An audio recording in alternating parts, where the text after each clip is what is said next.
What happens when a bitter flight attendant, cruising at 35,000 feet, decides to insult the one person she shouldn't? She targets the black female pilot, using words as sharp as glass, dripping with prejudice. She sneers. It's amazing they let people like you drive the bus. But this flight attendant, Brenda O'Malley, has just made the biggest mistake of her career. Because what she doesn't know is that the woman she just insulted doesn't just fly the plane. She owns the entire airline. The countdown to karma has begun, and in the pressurized cabin of Flight 771, the truth is about to cause explosive decompression. The air in the Aeroverse Airlines crew. Briefing room at JFK International Terminal 4 was thick with the familiar scents of stale coffee and industrial-grade carpet cleaner. It was 5 p.m., and the buzz of an evening transatlantic departure was building. Captain Serafina Thompson, her pilot's uniform immaculate, observed the room for a moment before stepping in. At 42, Serafina was a commanding presence, not because she was loud, but because she was precise. Her hair was pulled back in a neat regulation bun, and her eyes, dark and perceptive, missed nothing. To the crew milling about, she was Captain Thompson, a senior line pilot qualified on the Boeing 777. To the board of directors, she was Ms. Thompson, the founder, majority shareholder, and CEO of Aeroverse Airlines, a company she had built from 2 leased aircraft and a mountain of sheer will. She was flying the line today, something she did at least once a quarter. She called it checking the rivets. The official reason was to maintain her flight currency. The real reason was to see her company from the one place you couldn't fake it, the front line. And lately, whispers from the New York base, anonymous complaints of a toxic in-flight culture, had put this specific route, AV 771 to London Heathrow, on her personal radar. Her first officer, Mark Collins, a sharp man in his early 30s, snapped to attention. "Captain," he said, offering a crisp nod. "Good to fly with you." "You too, Mark," Serafina replied, her voice a warm, smooth alto. "Let's get the flight plan." As they reviewed the route, a smooth northern track, light turbulence over Newfoundland, the cabin crew entered.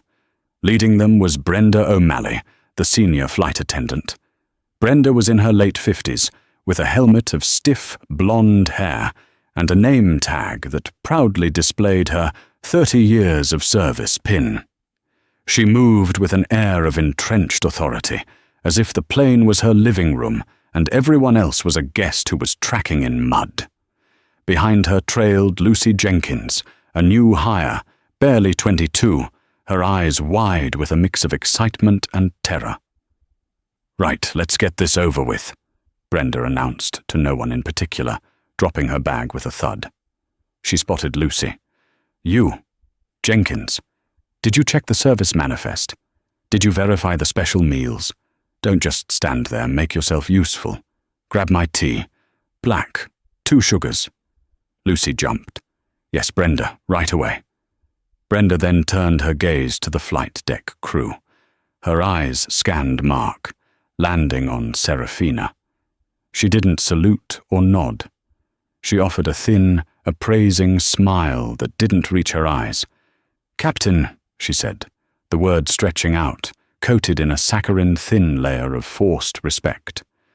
"Ms. O'Malley," Serafina replied evenly, giving her a professional nod. "Everything in order for the cabin?" Brenda made a tsk sound. "It will be, once the trainees catch up." She gave Lucy a pointed glare. "We're heavy on specials tonight, and short-staffed, as usual." She looked back at Serafina. "Just try to keep the ride smooth. We have a full business class, and I don't need them spilling their champagne." It was the just that pricked at Serafina. Just keep it smooth. As if Serafina was a chauffeur, not a highly trained aviator responsible for 300 souls. Serafina merely nodded. We'll do our best, Miss O'Malley. Passenger comfort is a priority." "Right," Brenda said. She then leaned in, conspiratorially toward Mark, though she spoke loud enough for Serafina to hear. "It's just the standards, you know. They're not what they used to be. Back in my day, we had real pilots, men from the Air Force. Now, well," she gestured vaguely toward Serafina, "it's all about a different kind of Polish." Mark Collins froze. He looked at Serafina, his face pale, horrified she'd been spoken to that way. Serafina's expression didn't change, but her eyes hardened almost imperceptibly. Polish. A coded, ugly word. She'd heard it before. It was the kind of microaggression designed to be plausibly denied. "Is there a problem with my Polish, Miss O'Malley?" Serafina asked, her voice dangerously quiet. Brenda feigned surprise, her hand fluttering to her chest. "Oh, goodness, no, Captain. I just mean, you're very put together." "So, articulate. It's just a compliment." Serafina held her gaze for a 3-second count. It was a technique she used in boardrooms to make multi-million-dollar negotiators sweat. Brenda's smile faltered. "Mark," Serafina said, breaking the tension. "Let's finish the walk around. Ms. O'Malley, I expect a secure cabin for an on-time departure." She turned and walked out toward the jet bridge, leaving a flustered Mark and a sneering Brenda in her wake. As she stepped onto the plane, she ran a hand along the fuselage, the cool metal a familiar comfort. "My plane," she whispered to herself. "My rules." The whispers about the New York base weren't whispers. They were a 5-alarm fire. The Boeing 777, call sign Aeroverse 701 Heavy, climbed powerfully out of the New York twilight, a silver beast ascending into the dark ocean of the sky. The flight was, as predicted, smooth. Serafina and Mark handled the complex machine with the silent, practiced rhythm of true professionals. In the cabin, it was a different story. Brenda O'Malley ruled her domain with an iron fist, and her ire was focused on 2 targets, Lucy Jenkins and the passengers. "No, you can't have an extra pillow," she snapped at a man in economy. "They're allocated." "Jenkins!" she barked, her voice audible in the quiet galley. "That coffee is for business class only. Tell them if they want premium, they should pay for premium." She was particularly venomous to a black family in row 25. The mother had politely asked if her son, who had an allergy, could have his meal checked. Brenda had snatched the meal tray with a sigh. "I'll have to personally verify the ingredients, which takes time. You should have called the airline 72 hours in advance. It's policy." "I did," the woman said softly. "It's on my ticket." Brenda just rolled her eyes and walked away, leaving the mother anxious and humiliated. In the forward galley, Lucy was near tears. "She's just so mean," she whispered to the other attendant, a quiet man named Samuel. "Just keep your head down," Samuel advised, his face grim. "She's Teflon, Brenda. Nothing sticks. She's protected." "Protected? By who?" "George Carmichael," Samuel muttered, checking a cart. "Head of in-flight for the NY base. They're thick as thieves. Just don't make waves." Up in the cockpit, Serafina and Mark were eating their crew meals. Pilots eat different meals at different times, a redundancy to prevent both from being sickened by food poisoning. Serafina finished her grilled chicken and felt the need for a lavatory break. This was a standard, if choreographed, procedure. She called the cabin on the interphone. "Senior attendant to the flight deck, please." A moment later, Brenda's voice crackled. "What is it?" "Captain Thompson, I need to use the forward lavatory. Please follow procedure." The procedure was simple. An attendant would come to the cockpit, guarding it while the pilot was out, ensuring no one unauthorized could re-enter. A heavy sigh came over the line. "Fine, I'm coming." The cockpit door chimed. Mark unlocked it. Brenda slipped in, her face a mask of annoyance. She stood in the small space behind Mark, arms crossed, pointedly not looking at the incredible view of the stars. Serafina unbuckled and slipped out of the left-hand seat.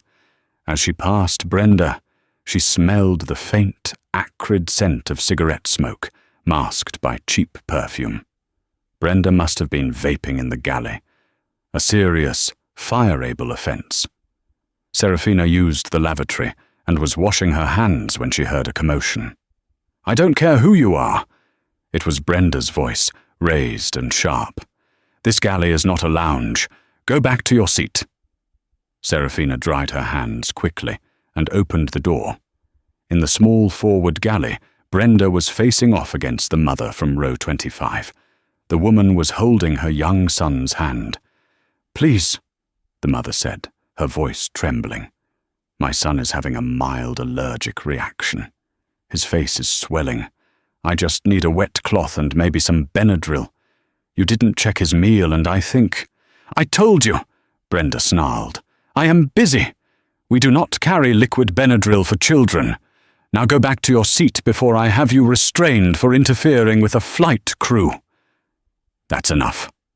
Serafina's voice cut through the galley like a blade. It wasn't loud, but it was absolute.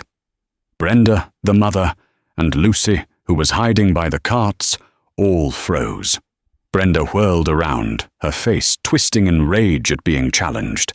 "This is my cabin captain. This passenger is being hysterical. It's not a flight deck matter." "It is now," Serafina said. She looked at the mother. "Ma'am, I am so sorry." "Lucy," she pointed at the junior attendant, "please get this woman a first-class amenity kit. It has a cold towel. Then go to the primary medical kit. The code is 9090. And retrieve the children's liquid antihistamine. It is standard on all our 777s.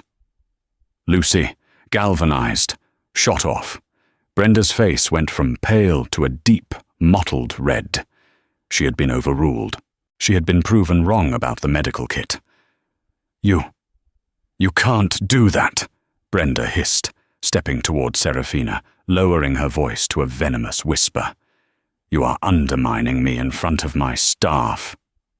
"You were failing to handle a medical situation," Serafina said, her voice equally low and cold. "You were also," I noted, "harassing a passenger." "Harassing? I was enforcing policy. Something you might not understand. You just fly the plane. I run it." Serafina stared at her. "You need to lower your voice, Miss O'Malley. You are unprofessional." And that's when Brenda O'Malley, fueled by 30 years of entitlement and a deep, festering prejudice, stepped over a line. She leaned in, her smile a grotesque mask. "Unprofessional? Me? I'm not the one who got this job as what's the word? A token. A diversity hire to look good in the brochure. It's amazing they let people like you even drive the bus. Did you get your license from a cereal box?" The galley went utterly, deathly silent. The only sound was the faint hum of the engines, 35,000 feet above the Atlantic. Lucy was back, an amenity kit in her hand, her face white with shock. She had heard it all. The mother, holding her child, had heard it all. And in the cockpit, Mark Collins, hearing the raised voices, had cracked the door, his heart sinking. He had heard it too. Brenda stood there, breathing heavily, triumphant, as if she had just won a great victory. Serafina Thompson stood perfectly still. She didn't flinch. She didn't raise her voice. She simply looked at Brenda. And in that moment, the power dynamic of the entire aircraft, of the entire airline, shifted on its axis. Brenda O'Malley mistook Serafina's silence for weakness. She saw the quiet, the stillness, and interpreted it as surrender. Her sneer deepened. "See?" she whispered. "Nothing to say. You know I'm right. Now, if you're done playing doctor, get back in your little chair and drive." Serafina took one, measured breath. Then she spoke, her voice devoid of all warmth, a sharp, cold instrument. "Ms. O'Malley, I am Captain Serafina Thompson. Per FAA regulations and Aeroverse Company Policy Manual, Section 4, Paragraph 2 tab B. My authority on this aircraft is total. It supersedes yours in all matters, including and especially cabin service, when I deem it necessary." Brenda's face flickered. "Regulations. I know the regs. You also seem to have violated Section 14 TC's in-flight crew conduct, Section 21.A, passenger harassment, and Section 33G, use of prejudiced or discriminatory language. And given the smell of cigarettes on your uniform, I'm fairly certain you violated FAA federal law by smoking or vaping in a lavatory. That alone is a $10,000 fine and grounds for immediate dismissal." Brenda's blood ran cold. The color drained from her face. I didn't. You can't prove that." "I don't have to," Serafina said. "You've done enough." She turned to Lucy. "Lucy, please take this woman and her son into the business class cabin. Seat them in 4A and 4B. Get the boy his medicine and whatever else they need. Bill it to my personal account." "Yes, Captain," Lucy said, her voice shaking but firm. She gently guided the stunned mother away. Now it was just Serafina and Brenda in the galley, with Mark watching from the cockpit doorway. Brenda, cornered, fell back on her one last defense. You're going to report me. Go ahead. My file is spotless. I've been here 30 years. George Carmichael, our base manager, he knows my work. He'll laugh your report right into the trash. A little, she said complaint from a pilot. A report? Serafina almost laughed. The sound was chilling. "No, Brenda, I don't need to report you." She unclipped the small, company-issued satellite phone from the galley wall. Brenda watched, confused, as Serafina dialed a number from memory. "Who are you calling? The FAA. You'll have this whole plane diverted, and answer for it." "I'm calling my head of operations," Serafina said, turning her back to Brenda to face the small galley window, looking out at the curve of the earth. The call connected. "Sterling, it's Thompson," a tinny voice replied. "Serafina, it's 2 a.m. in London. Is the flight okay? Is it an emergency?" "No, David," Serafina said, her voice calm. "The aircraft is secure, but we have a personnel emergency. I'm on AV 771. I'm invoking my authority as CEO. I want you to have security, and the head of London in-flight services, Maria, meet the aircraft at the gate. We have a crew member for removal." Brenda's jaw unhinged. She took a step back, knocking a stack of plastic cups to the floor. "CEO?" Serafina continued, ignoring her.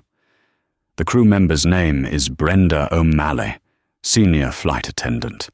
Yes, she is to be detained, her company credentials revoked immediately, and she is not, under any circumstances, to be allowed on a return flight as crew. Book her a one-way economy ticket back to New York on the cheapest available flight. From a different airline. She'll pay for it." Brenda was shaking her head, a low, no sound escaping her lips. That's a joke. You're lying." Serafina hung up the sat phone and clipped it back to the wall. She turned to face Brenda. The galley light seemed to cast Serafina in shadow, making her seem taller, more powerful. "Brenda, you seem confused. You think I'm just a pilot." Serafina reached into the small pocket on her pilot's shirt. It wasn't her FAA license. It was a simple black and gold business card. She held it out. Brenda's shaking hand took it. She read the words, her eyes scanning them again and again, unable to compute. "Serafina Thompson, Founder and Chief Executive Officer, Aeroverse Airlines." "You," Brenda whispered, the card slipping from her fingers. "You own the airline." "I do," Serafina said, her voice softening, not with pity, but with a profound, bone-deep weariness. "I built it. Every plane, every route, every name tag. I signed off on the paint. I signed off on the engines. I signed your paycheck. This is my airline. And you are on my plane." Brenda O'Malley's world imploded. The Teflon coating she'd relied on for 30 years had just met a blast furnace. She looked at the woman she had insulted, the black woman she had dismissed as a token, and saw for the first time not a pilot, but her boss, her owner. Her knees buckled. She wasn't fainting, but she grabbed the galley counter to hold herself up. The sneer was gone, replaced by a mask of pure, abject terror. "Oh my God," Brenda breathed. "Oh my God, Captain, Ms. Thompson, I was joking. It was the stress. You know, the long flight. I didn't mean it. I didn't mean any of it." Serafina looked at her, the ice returning to her eyes. "Yes, you did," she said. "You meant every word. You just said them to the wrong person." She turned to Mark, who was standing in the doorway, his own jaw on the floor. "First Officer Collins," she said, her captain voice returning. "I'm going back to the flight deck. You have the comms. Ms. O'Malley," she looked back at the trembling woman, "is relieved of her duties. She is now a passenger. Find her a seat in the rear galley.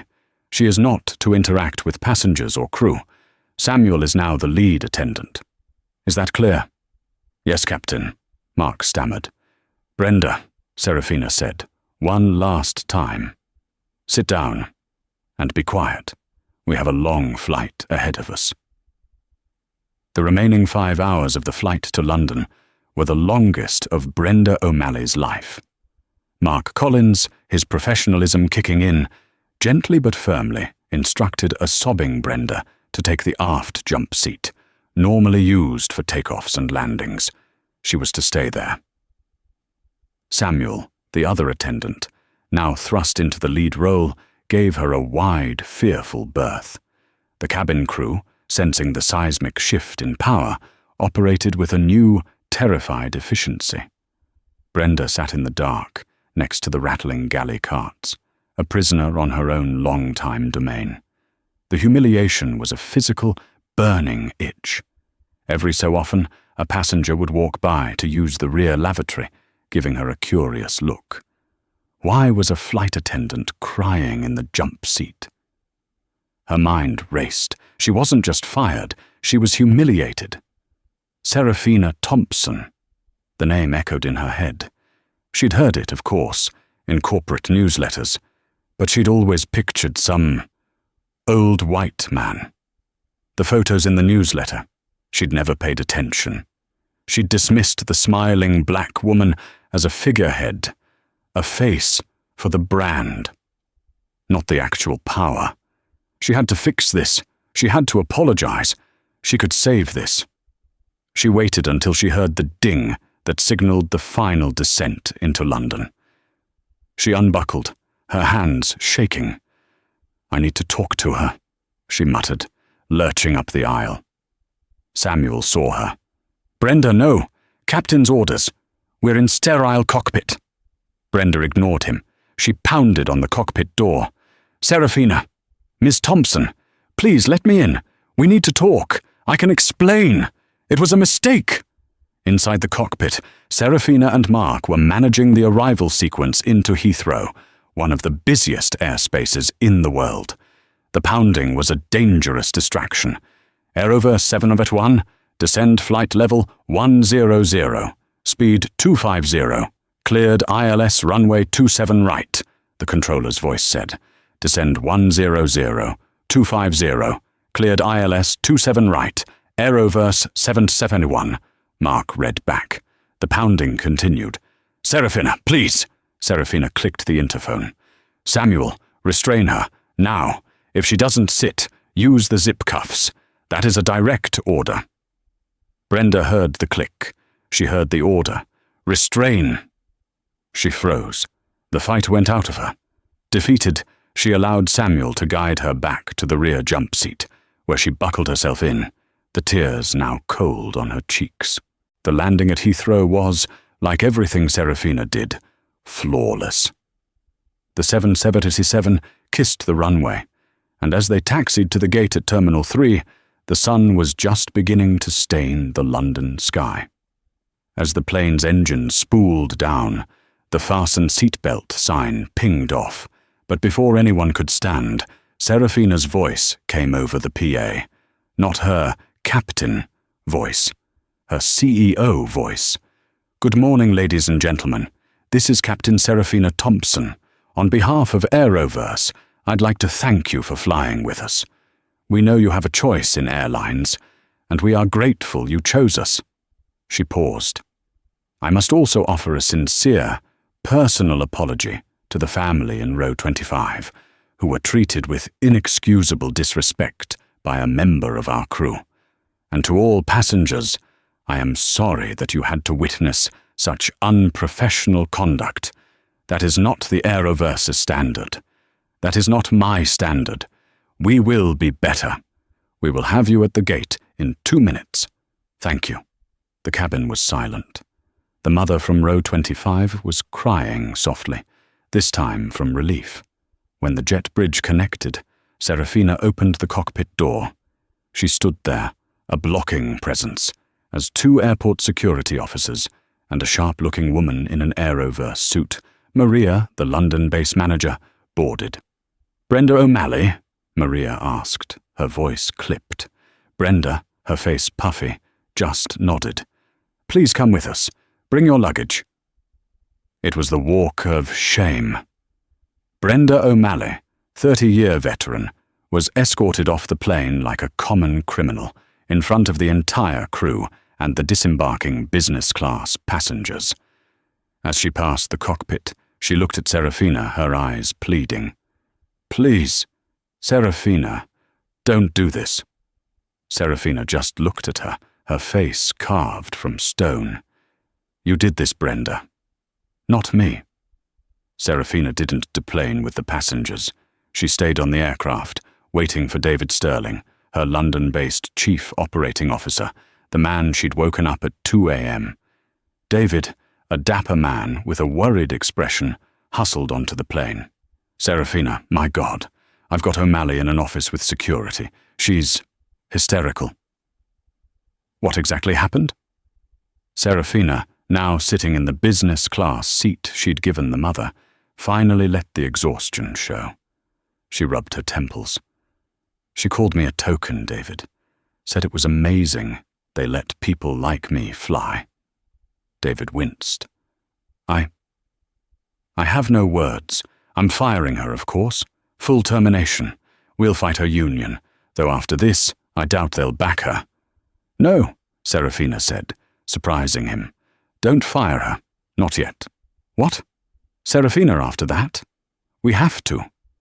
"Firing her is easy. It's a quick fix. It cuts off the one sick branch." Serafina leaned forward, her eyes blazing with a new, cold fire. "I want the root, David. I want the rot." She recounted the rest of the story.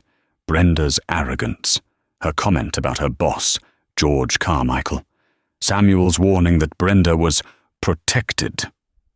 "Brenda O'Malley," Serafina said, "is not a random problem. She's a symptom of a systemic one. She was this bold, this racist, this openly insubordinate, because she felt 100% immune. Why? You need to find out." "George Carmichael," David said, pulling out his tablet. "Head of in-flight JFK. Been with us 15 years. Hired on from a legacy carrier."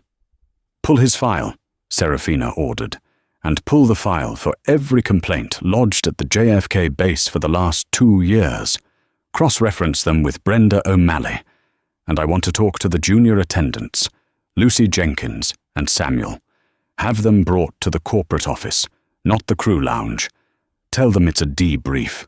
And David, make sure they know they're safe. Make sure they know I'm asking." For the next 4 hours, In a sterile conference room in the Aeroverse London office, Serafina Thompson, in her pilot's uniform, transformed from aviator to investigator. David Sterling's team worked fast. The files piled up, both digital and physical. The story they told was horrifying. "You were right," David said, his face grim. He pointed to a spreadsheet. "Here's Brenda O'Malley. 14 passenger complaints in the last 18 months. Rude, aggressive, dismissive. 2 of them specifically mention racially insensitive language." "And the resolution?" Serafina asked. "All of them," David said, "were resolved by GC. George Carmichael. Every single one was dismissed as passenger misunderstanding or crew member under stress. Not a single one resulted in a formal warning." Then, the twist. "It gets worse," David said. "I ran a check on Carmichael. His performance reviews are stellar. His base has high crew retention and low incident reports. Because he buries the incident reports." "He's cooking the books," Serafina breathed. "He's creating a private kingdom," David countered. "But why for Brenda?" A young HR analyst looked up. "Sir, I might have it. I ran a personnel check. Standard stuff. George Carmichael's wife is Patricia Carmichael. Maiden name O'Malley." Serafina and David stared at each other. "She's his sister-in-law," Serafina said, the pieces clicking into place. "He wasn't just protecting a veteran. He was protecting family. He's been using my airline, my company, as his own personal toxic employment agency." The rot had a name, and it was deep. "Ms. Jenkins, Mr. Velez, thank you for coming in." Serafina, now in a fresh business suit, sat at the head of the conference table. She looked every inch the CEO. Lucy and Samuel, whose last name was Velez, sat opposite, looking terrified. "First," Serafina said, her voice gentle, "let me be clear. You are not in any trouble. You are, in fact, heroes. You did your jobs under extreme duress. What I'm doing now is not about one flight. It's about fixing a problem, and I need your help." Lucy, emboldened, spoke first. Brenda, she's been like that for years, Ms. Thompson. We all just took it. George Carmichael was at her wedding. Everyone knew. If you crossed Brenda, you were on a Carmichael list. You'd get the worst routes. You'd get your vacation time denied. You'd get written up for having one button undone. She called the new hires especially the non-white ones. George's diversity projects, Samuel added, his voice shaking with anger. She said you were just a poster girl, and that the real airline was run by people like George, who knew how things really work. Poster girl. The insult was somehow deeper than token. It implied she was a puppet. "Thank you," Serafina said, her face a neutral mask, though her hands were clenched into fists under the table. "That's all I needed to hear. David, book them rooms at the Savoy. On me. Tell them to take the next 48 hours off, fully paid, and enjoy London. They've earned it." As the 2 attendants left, stunned and relieved, Serafina turned to David. "Get George Carmichael on a plane, tonight." "What do I tell him?" "Tell him," Serafina said, "that there was a serious breach on Flight 1771.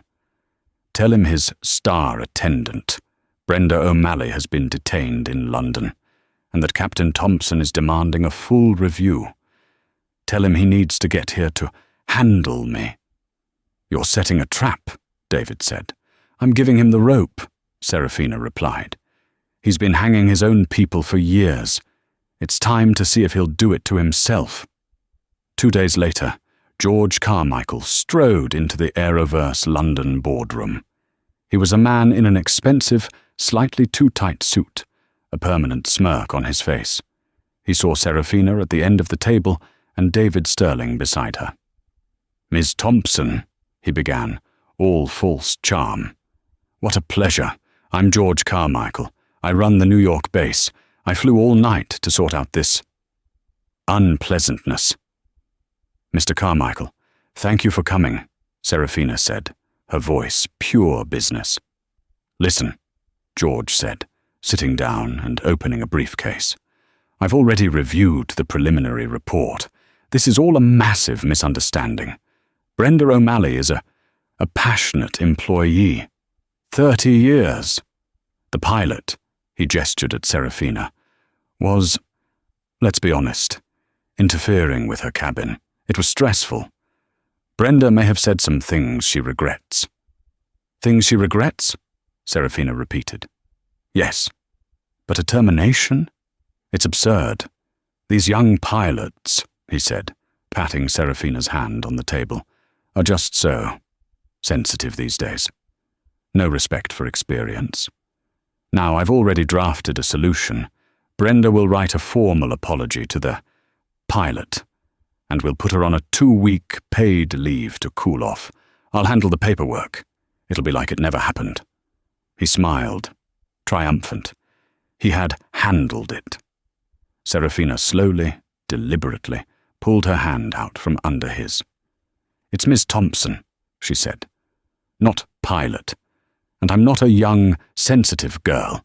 I am the founder and CEO of this airline. And you, Mr. Carmichael, are in my office, on my time, attempting to cover up for your racist, insubordinate sister-in-law." George's smile didn't just fade. It evaporated. I beg your pardon?" "You've been burying complaints," Serafina said, sliding a thick binder across the table. "You've been harassing junior crew. You have fostered a culture of bigotry and fear at my New York base. You've called me a poster girl. You've called my employees diversity projects. You've done this all while protecting your family and collecting a 6-figure salary from my company." George's face was ashen. Those are baseless accusations." "Are they?" Serafina clicked a button on the conference phone. "Bring her in." The door opened. Brenda O'Malley entered, looking small and defeated. She had been in a crew hotel for 2 days, her credentials gone. She saw George. "George, thank God! Tell her it was a mistake." George looked at her with pure, unadulterated venom. You stupid. I told you to keep your mouth shut. You've ruined everything." "Me?" Brenda shrieked. "I was just doing what we always do. You told me I was safe. You told me she was nobody." And there it was. The confession. David Sterling, who had been silent, finally spoke. "Mr. Carmichael, Ms. O'Malley, I think that's all we need." The air in the London boardroom was so cold it felt like it might crack. George Carmichael's face was a deathly white, his eyes darting between Serafina and the woman who had just sealed his fate. Brenda O'Malley, in turn, was staring at George, her expression of terror slowly curdling into a new, unfamiliar emotion. Betrayal. George was the first to speak. He didn't whisper. He roared. "You!" He spat, his finger jabbing the air at Brenda. "You stupid, stupid woman! What did you do? What did you say?" He turned to Serafina, his entire demeanor shifting. The unctuous, smarmy fixer was back, but now soaked in desperation. "Miss Thompson, I am appalled, utterly appalled. This employee," he said the word like it was a piece of trash, "has acted in a way that it's beyond the pale. She's a rogue element, a bad apple. I had no idea." Brenda let out a sound, a half gasp, half sob. "George, what?" "Shut up, Brenda," George snapped. He looked back at Serafina, his hands spread wide. "Clearly my trust was misplaced. My fault. I take full responsibility for that. I trusted her as a veteran. I defended her. I thought she was just passionate. I see now that her personal prejudices have made her a liability. I am recommending her immediate, full termination. No pension, no benefits. We'll fight the union and we'll win. This is a disgrace." He took a deep, shuddering breath, composing himself, acting as if he had just solved the problem. "Now, as for the damage to the New York base, it's significant, but I can fix it. I'll personally oversee a culture shift. I'll head up the retraining. This, he gestured to Brenda, will never happen again. I promise you that." He finished, panting slightly, his face slick with sweat. He looked at Serafina, expectant, as if waiting for a pat on the back for so bravely throwing his own sister-in-law into a volcano. Brenda O'Malley, who had been frozen, began to shake. It wasn't with fear anymore. It was with a volcanic, 30-year-old rage. You, weasel," she hissed, her voice low and dangerous. "You knew. You told me. You told me she was just a pilot. You said, 'Don't worry about the poster girl. She's just a face. The board makes the real decisions.' You told me I was untouchable." George's eyes widened in panic. "That is a vile lie. She's hysterical." "Am I?" Brenda shrieked, lurching to her feet. "Am I hysterical? What about your special expense reports, George? The team-building dinners at the Palm that were always just for you and that new hire, Angela? What about the recruitment fees you paid to that consultant who just happens to be your cousin? I've been covering for you for 10 years. I kept the other attendants in line. I made your problems go away. And this is what I get? You throw me away." "You're insane," George yelled, his face purple. "Enough!" Serafina's voice, not raised but forged from cold steel, cut through the room. The yelling stopped instantly. Both George and Brenda froze, their faces twisted in mid-snarl, and turned to her. David Sterling, who had been watching with a kind of horrified fascination, quietly tapped a record button on the conference room's main console. Serafina Thompson stood up. She didn't walk to the window this time. She walked slowly, deliberately, around the table until she was standing directly in front of the two of them. "When I founded Aeroverse Airlines," she began, her voice a low, resonant alto. "I did it with 2 leased 737s and a business loan that 14 different banks rejected. I sat in rooms that looked a lot like this one, and men who looked a lot like you, George, told me my plan was overly ambitious for someone with my background. One of them, a Mr. Harrison from Chase, actually laughed in my face. He told me I didn't look the part of an airline CEO. She paused, her gaze locked on George. He said I was a token, a diversity project, and that I'd be bankrupt in 6 months. I remember his face. I remember his name. I remember the way he dismissed me, as if I was nothing, as if I was just a poster girl." George flinched, the use of his own words hitting him like a physical slap. "I didn't fail," Serafina continued, her voice never rising. "I built a global, multi-billion-dollar company. I did it not despite who I am, but because of who I am. Because I know what it feels like to be overlooked. I know what it is to be dismissed. And I swore, on the day I signed the papers for our first 777, that I would build a company where no one would ever be made to feel that way. A company where decency, skill, and hard work were the only currency that mattered, where the best people could rise, regardless of what they looked like, or who they knew." She leaned forward, placing her hands flat on the polished mahogany table. "And then there are you, the two of you, the very sickness I built this company to escape." She looked at George.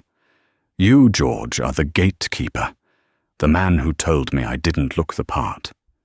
You built a toxic little kingdom in my New York base. You rewarded loyalty, not to this airline, but to you. You silenced complaints. You buried reports. You harassed and bullied and protected your own, all while collecting a very, very large salary from my company. You didn't just cook the books, you poisoned the well. Then she turned her ice-cold gaze to Brenda. And you? You are what happens when that poison is allowed to fester. You mistook 30 years on the job for 30 years good at the job. You became a petty tyrant, a bully who only punches down because it's the only way you can feel tall. You didn't just disrespect me. You threatened a passenger. You withheld medical aid from a child. It was a mistake, Brenda sobbed, her tough facade crumbling into a desperate, pleading mess. The stress, the long flight.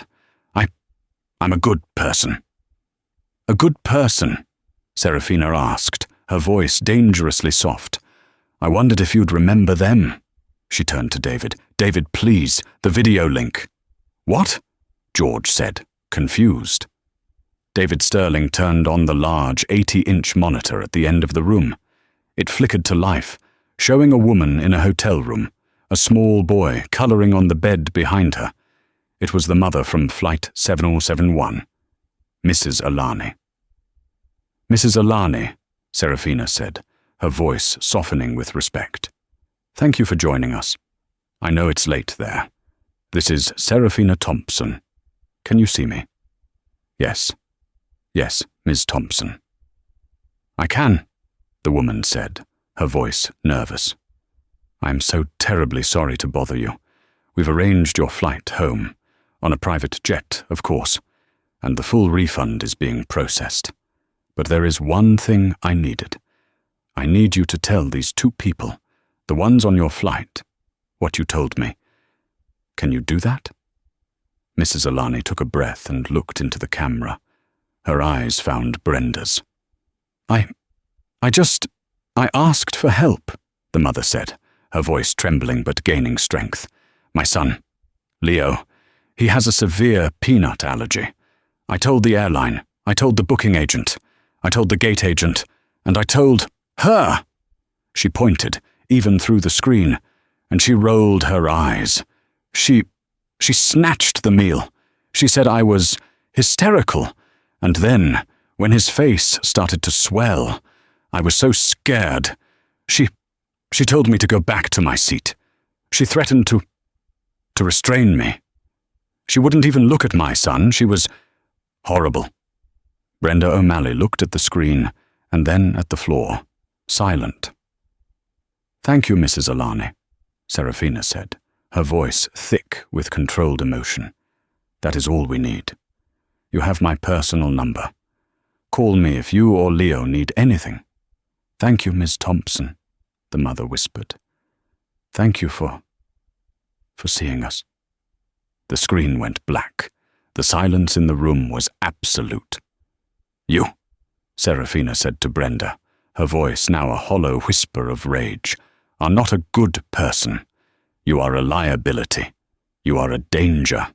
And you are a disgrace to the uniform I designed. George Carmichael, seeing his career, his house, his life flashing before his eyes, made one last, pathetic lunge. This is a witch hunt. You have no proof. That's just hearsay. You can't prove any of this. It's my word against a hysterical passenger and a disgruntled pilot. A pilot? Serafina asked. Mr. Carmichael, I haven't been just a pilot for this conversation. For this, I am your judge. She walked back to her seat and picked up a 3-inch thick red binder. She dropped it on the table with a thud that echoed like a gunshot. This, she said, is your career. I had my team in legal pull every complaint, every HR flag, every near-miss report from the JFK base for the last 2 years, the ones you marked resolved GC. 14 complaints against Brenda O'Malley alone. 6 of them, like Mrs. Alani's, involved willful negligence. She flipped a page. This one, July 12th. An attendant, SV. That's Samuel Velez, in case you forgot. Reported you for inappropriate language of a sexual nature. You resolved it by giving him 3 straight weeks of turn and burn flights to Bogota. He didn't file another complaint, did he? She flipped another page. This one. Lucy Jenkins. Written up by you, Brenda, for uniform non-compliance. A single loose thread on her cuff. The same day she'd refused to serve you, George, a double vodka in the galley on a non-revenue flight. This is entrapment, George sputtered. This, David Sterling finally spoke, his voice cold and precise, is an audit, George. And on that note, he slid a much thinner, but far heavier, file across the table.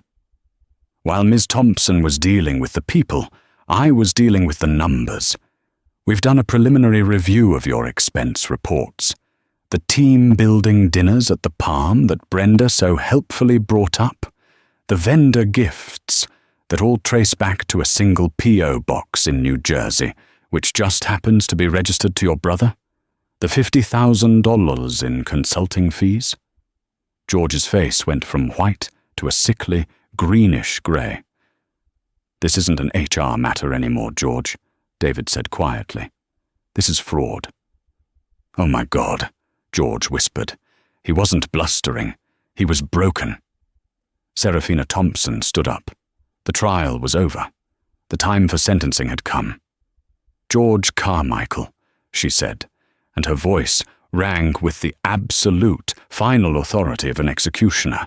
Your employment with Aeroverse Airlines is terminated, effective immediately, for gross negligence, willful creation of a hostile work environment, falsification of corporate reports, ethics violations, and financial malfeasance. Our legal team will be in touch with your lawyer. This isn't just a firing, it's a financial clawback. As per the ethics clause in your executive contract, we are reclaiming your last 5 years of bonuses and all unvested stock options. The results of our internal audit will be turned over to the New York District Attorney's Office. Security will now escort you from the building. You will not be returning to the United States on one of my aircraft. George didn't even look up. He just made a small, choking sound as 2 large security guards entered the room and placed their hands on his arms. He was gone. Now, only Brenda was left. She was small, pathetic, a shrunken old woman in a uniform that no longer belonged to her. Please, she whispered, the tears streaming down her face, leaving tracks in her thick makeup. Please, Ms. Thompson, Serafina, my pension, my 30 years, it's all I have. My whole life. Please don't take my life. Your life? Serafina asked, her voice filled with a profound, bone-deep weariness. You're worried about your pension? What about Lucy Jenkins's career? What about Samuel Velez's dignity? What about the 30 other careers you and George stunted, sabotaged, or destroyed? What about the 30 seconds it took you to threaten a mother and child? Your pension will be calculated based on the bare minimum contractual obligations. But all severance, all bonuses, and all flight benefits for life are forfeit. You violated the morals clause in your contract. Where will I go? Brenda whimpered. How will I get home? Oh, you'll get home, Brenda, Serafina said, walking to the door. I've personally arranged your travel. Your credentials are void. Your hotel key will stop working in 1 hour. A taxi will be waiting for you. Thank you, Brenda breathed, a tiny spark of hope. Don't thank me, Serafina said. Your ticket is on United. I booked it myself. You're in economy, seat 42E. It's a non-reclining middle seat in the last row, right by the lavatories. You'll be paying for your own baggage. And it's the red eye. Now get out." An hour later, Serafina and David were alone in the boardroom, the only sound the hum of the air conditioning. David let out a breath he felt he'd been holding for 2 days. "That," David said, "was biblical. Are you all right?" Serafina, who had been staring out the window, finally sat down. The adrenaline was gone, leaving only exhaustion in its wake. "I'm tired, David. I'm tired of fighting these ghosts. The ghosts of the men who told me no. And I am furious that I found them living in my own house." "You didn't just find them," David said, pouring her a glass of water. "You exorcised them, with extreme prejudice." "It's not over," she said, rubbing her temples. "This isn't a one bad apple problem. This is rot. George and Brenda were a symptom. The disease is the culture of fear they built. We don't just rebuild the NY base, we relaunch it." Her CEO energy was already returning, the pilot's mind calculating a new flight plan. "Here's what's going to happen," she said, her voice firming. "First, you're promoting Maria from London to head of the JFK base, effective today. Get her on a plane. Second, I'm grounding the entire JFK-based cabin crew for 48 hours. Paid but grounded. Every single one of them is going into mandatory in-person retraining, ethics, de-escalation, and a new module I just invented. The owner is watching. Third, I want to see Lucy Jenkins and Samuel Veles. Now." In the flagship lounge, 20 minutes later, Lucy and Samuel were sitting in the luxurious first-class lounge, looking wildly out of place. They stood when Serafina, still in her crisp suit, walked in. "Miss Thompson," Lucy began. "Please," Serafina said, offering a small, tired smile. "Sit. I owe you both an apology. What you endured. It was a failure of my leadership. I let a cancer grow in my company, and you were the ones who got sick. We're just glad it's over," Samuel said, his voice thick with relief. "It is," Serafina confirmed. "Brenda O'Malley and George Carmichael have been terminated, but their replacements are what I want to talk about." She looked at them. "You two showed integrity under fire. You stood up for what was right when you had every reason to stay silent. That isn't crew, that's leadership. I'm not just fast-tracking you. As of today, you are both promoted to in-flight service managers. You'll be working directly with Maria to rebuild the New York base. You'll be on the new Culture Task Force, and your first job will be to train your peers on what right actually looks like. The pay bump is significant. And Samuel, your reports on George's conduct, which you correctly filed with the anonymous ethics line, are the backbone of the fraud case against him. Thank you." Samuel was speechless. Lucy was crying, but for the first time they were happy tears. Serafina smiled. "It's a start. Now, if you'll excuse me, I have a plane to fly home." The epilogue wrote itself. George Carmichael spent the next 3 years in civil and criminal litigation. He lost his house, his marriage, and his reputation, ultimately pleading guilty to wire fraud and serving 18 months in a minimum security prison. Brenda O'Malley's trip home was a quiet nightmare. At the United counter, her credit card was declined for the $100 overweight baggage fee.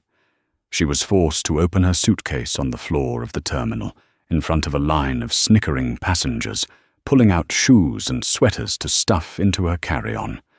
She finally boarded, walking the entire length of the plane to her middle seat. The man on the aisle was 300 pounds and already asleep, his arm spilling over the shared armrest. The mother by the window had a colicky infant who did not stop screaming for the entire 7-hour flight. No one, least of all the exhausted United crew, offered her a single word of comfort. It was the longest flight of her life. 3 days later, Captain Serafina Thompson, in her immaculate uniform, was once again in the left-hand seat of a Boeing 777, this time at Heathrow, preparing for the return flight to JFK.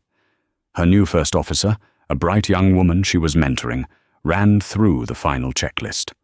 Flight deck secure, cabin secure, ready for pushback, Captain. Serafina looked out at the sunrise, ran her hand over the controls of the machine she'd built. Before replying, she keyed the microphone, not for the tower, but for the cabin. "Good morning, crew. This is Captain Thompson speaking. I just want to thank you for your professionalism and welcome you aboard. Let's remember to take care of each other and our passengers today.